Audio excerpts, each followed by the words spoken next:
numérique. 17,5 milliards de dollars, c'est la somme qu'espère récupérer TikTok grâce à son activité dans le e-commerce aux États-Unis cette année. Pour comparer, 17,5 milliards de dollars, c'est 10 fois plus que le chiffre d'affaires actuel.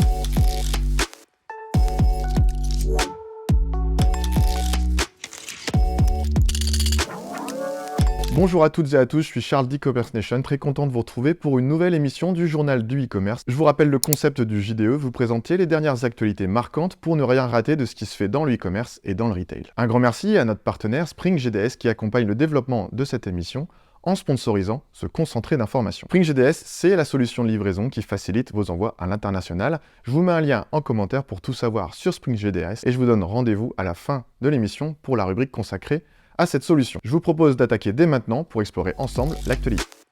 Notre actualité numéro 1, c'est LDLC, dirigé par Olivier de la Clergerie, qui aspire à devenir leader de la distribution high-tech en France en acquérant Rue du Commerce. Les négociations exclusives devraient se conclure d'ici fin juin 2024. Le chiffre d'affaires de Rue du Commerce a augmenté de 5,1% au premier semestre 2023-2024, atteignant 267 millions d'euros. Cette croissance est attribuée à des initiatives telles qu'un plan d'optimisation des stocks et des campagnes de communication visant à renforcer la notoriété de la marque. La réussite de l'acquisition de Rue du Commerce par LDLC dépendra non seulement de la finalisation de l'opération, évidemment, mais également de la capacité d'LDLC à intégrer efficacement Rue du Commerce dans sa stratégie globale. Les ambitions annoncées nécessitent des actions concrètes pour atteindre la position leader dans un milieu hautement concurrentiel. De plus, l'approbation de l'autorité de la concurrence suscite des interrogations quant à la concentration du pouvoir dans le secteur de la distribution high-tech en France. Affaire à suivre. L'actualité numéro 2, c'est Undis qui renforce sa présence en France avec l'inauguration de 3 nouvelles boutiques à Vannes, Cholet et Paris-Montparnasse. La marque de sous-vêtements mise sur son concept de magasin immersif appelé Bubble, offrant plus qu'un simple lieu de shopping. Ce concept a été introduit pour la première fois à Opéra à Paris en mai dernier, intégrant une expérience olfactive personnalisée et la possibilité pour les clients de choisir la musique de leur séance de shopping. Bien qu'Undis exprime son désir de renforcer sa position sur le marché français et d'ouvrir de nouveaux magasins, il est crucial d'évaluer attentivement les stratégies d'expansion pour assurer une pertinence durable, surtout dans un environnement de commerce de détail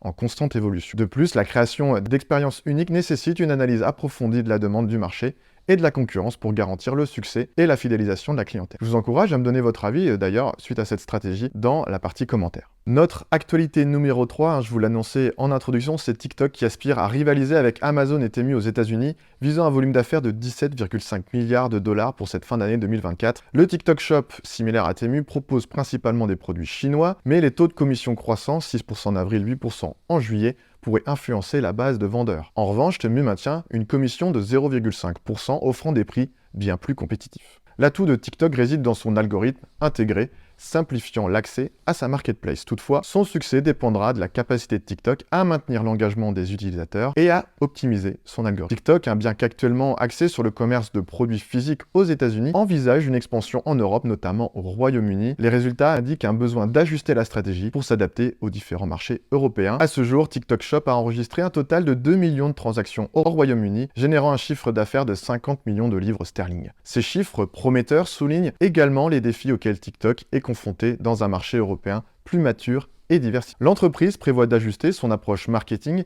et de renforcer sa collaboration avec des influenceurs européens pour mieux comprendre et répondre aux préférences locales. L'ambition de TikTok dans le secteur du e-commerce crée des attentes, mais son succès dépendra de sa capacité à surmonter les défis concurrentiels, à fidéliser les utilisateurs et à s'adapter aux spécificités des marchés internationaux. Notre actualité numéro 4, c'est La Poste qui lance une initiative expérimentale en installant des cabines d'essayage dans certains de ses points visant à faciliter les achats de vêtements en ligne. Alors cette idée, bien que surprenante au premier abord, cherche à résoudre le problème des retours fréquents de vêtements commandés en ligne qui ne correspondent pas, par exemple, à la taille attendue. L'objectif des stations colis, comme elles sont appelées, est de permettre aux clients de vérifier la conformité de leurs achats, d'essayer l'événement et de gérer les retours dans les points La Poste. 4 cabines d'essayage ont été installées en 2023 avec l'intention d'en ajouter 4 de plus au printemps 2024 à Valenciennes, Amiens, Saint-Étienne et Bordeaux. Bien que La Poste affirme que les premiers retours sont positifs, l'efficacité de cette initiative dépendra de la fréquence d'utilisation des cabines par les clients et de la réduction réelle des retours, l'objectif principal. De plus, le coût et la logistique associés à cette expérimentation nécessitent une évaluation approfondie pour déterminer sa viabilité à plus grande échelle. Pour finir, l'actualité numéro 5 est Amazon qui va revoir son IA de résumé d'avis. Les vendeurs sur Amazon expriment leur frustration face aux performances de l'intelligence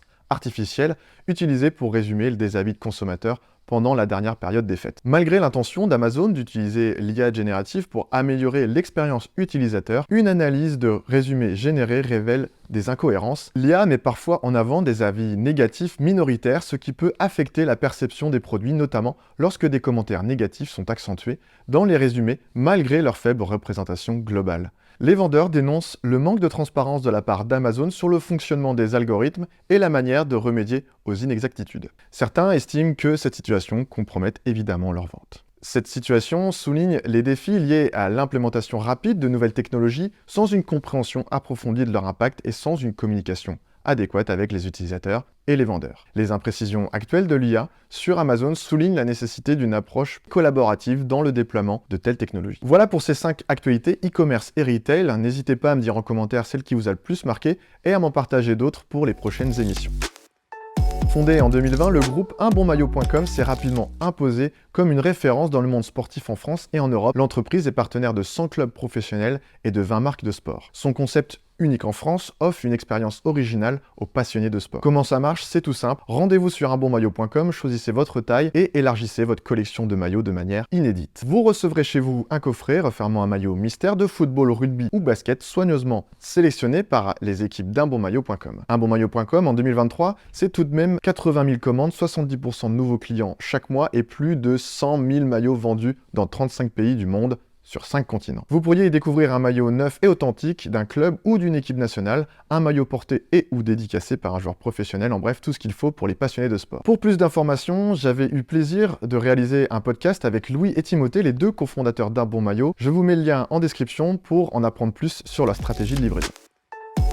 Notre personnalité du mois, c'est Michel Biérot, nouveau président de Lidl France. Nouvelle année, nouveau challenge. Nous sommes ravis de vous présenter Michel Biérot, qui a pris ses fonctions en tant que président de Lidl France depuis le 1er janvier 2024. Un parcours riche en émotions depuis son entrée dans l'entreprise en 2001. Michel Biérot succède à Frédéric Fouch et se félicite du mandat remarquable de ce dernier, marqué par l'évolution d'Idle France vers une enseigne de supermarché de proximité au modèle unique dans l'Hexagone. Frédéric Fouch prend désormais la direction des opérations de Lidl en Allemagne. S'inscrivant dans la continuité du modèle Lidl, Michel Biérot souligne l'importance d'intégrer des réponses aux grands défis d'aujourd'hui et de demain. La responsabilité sociétale occupera une place centrale dans les ambitions de Lidl, notamment dans la transition écologique et énergétique.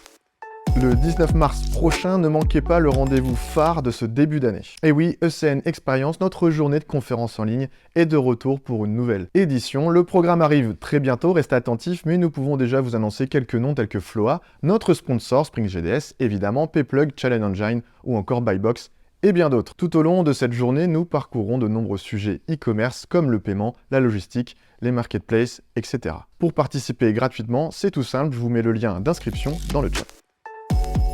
Pour rappel, Spring est le sponsor de cette émission et aujourd'hui je vous propose un retour sur le hors-série organisé avec la directrice financière de Spring GDS, Mathilde Saint-Lô. Le sujet, les coulisses du e-commerce et de la logistique. Je vous partage le lien pour retrouver le replay de cet entretien exclusif. Merci à toutes et à tous d'avoir regardé cette nouvelle édition du Journal du e-commerce.